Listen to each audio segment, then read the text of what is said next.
2026ல யார் முதலமைச்சரா வரணும்னு நீங்க நினைக்கிறீங்க? நான் நினைக்கிறது விஜய் தான் வருவாங்க. லாஸ்ட் டைம் நான் சீமானுக்கு தான் போட்டேன்.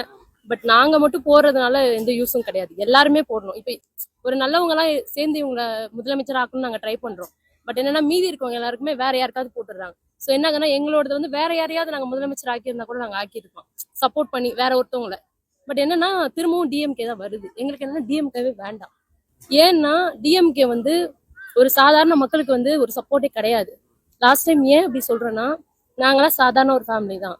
ஸோ என்னன்னா ஒரு ஃபேமிலி வைஸ் ஏதாவது ஒரு ப்ராப்ளம் ஆகி நம்ம ஒரு ஸ்டேஷனுக்கு போறோம் அப்படின்னா அங்க என்ன ப்ராப்ளம்ன்றத ஃபர்ஸ்ட் பார்க்க மாட்டாங்க.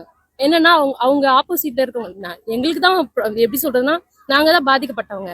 பட் என்னன்னா ஆப்போசிட்ல இருக்கவங்களுக்கு கட்சியில தெரிஞ்சவங்க மூலியமா வரனால அவங்களுக்கு தான் அந்த ப்ரியாரிட்டி கொடுக்குறாங்க.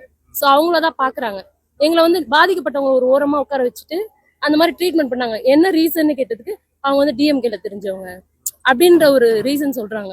ஸோ அதனால மக்களுக்கு வேஸ்ட், இந்த ஆட்சி வேஸ்ட் தான். எங்களுக்கு சுத்தமா பிடிக்கல, எங்களுக்கு வரவே வேண்டாம்.